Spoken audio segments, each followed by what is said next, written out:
Всем привет! Сегодня находимся в путешествии, занимаемся водным туризмом вот по таким замечательным рекам. Утром что-то погода испортилась, похолодало, дождик идет. Сейчас будем готовить завтрак. Вот из личного опыта уже такие видео снимали, выкладывали, показывали. По заготовке дров, по разжиганию костра. Вот эти дрова мы все насобирали вручную. Ничего не пилили, не рубили. Вот начиная вот отсюда, вот так вот, по кромке берега буквально, вот до сюда. Вот. Все вот эти дрова. Это где сейчас горит костер. Старое место костровища. Вот тут каждый год разжигаем, и другие туристы тоже пользуются этим костровищем. Все тут чисто, аккуратно прибрано. Значит, по костру интересный момент сейчас расскажу. Вот эти боковые большие дрова, вот это вообще большая толстая ветвь была, ну или небольшое дерево. Оно было сырое, уже такое трухлявое маленько. И вот это тоже пенек такой. Вот так вот выставили, чтобы с боков было отражение тепла, жара, чтобы быстрее разгорался огонь, сам костер. Ну и чтобы пищу, когда готовим, чтобы все быстрее костровая тара нагревалась и внутри происходил процесс приготовления. Вот еще одну тоже выложил, корягу такую. Все вниз. Такие дрова, вот видно, раз, два, три, четыре, там пятая еще поменьше, она просто.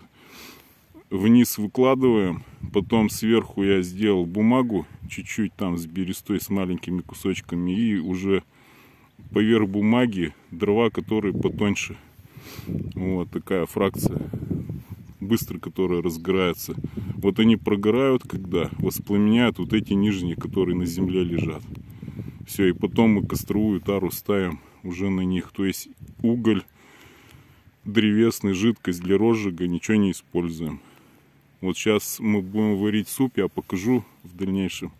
Кастрюля у нас эмалированная, 1,5 литра объем, соответственно дно плоское. Подвешивать ничего не будем.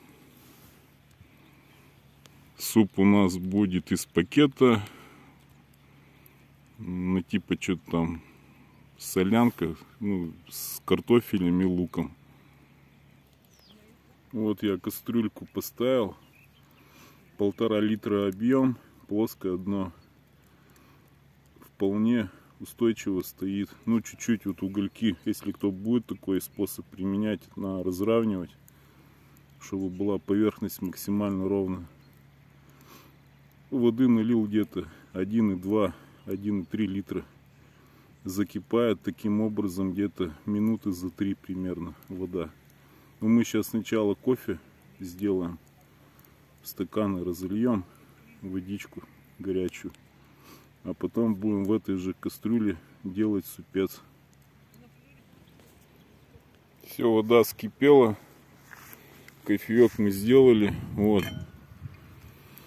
Воды я чуть-чуть еще добавил, туда одна луковица была порезано, и 2 средней величины картофеля не солили, ничего. Сейчас вот это поставлю все на огонь, опять закипит несколько минут, надо будет томить на огне, чтобы овощи разварились, потом пакетик супа будем добавлять.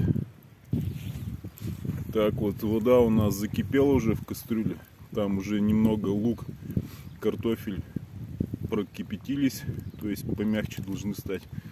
Сейчас будем засыпать. Вот супы используем вот такие, в таких пакетах. Вообще идеально штука, вкусно, быстро, стоит недорого. Что, давай засыпай.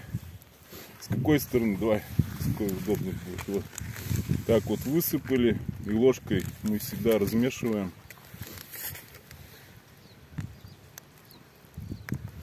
Все размешали, снова закрываем. Сейчас закипит.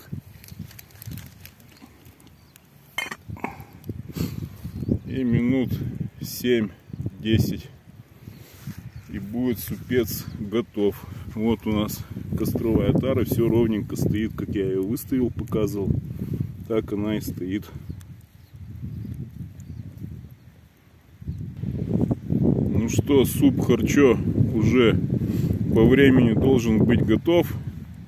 Все кипит, видно, вон из-под крышки пар выходит. Вот. Ох, красота и вкуснота.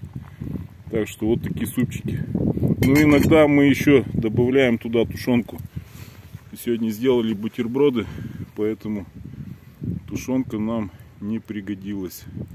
Так что, кто не знал, такой способ вот заготовки дров, там разжигания костра, приготовления пищи на природе, когда вы занимаетесь туризмом или путешествуете самостоятельно, берите на заметку.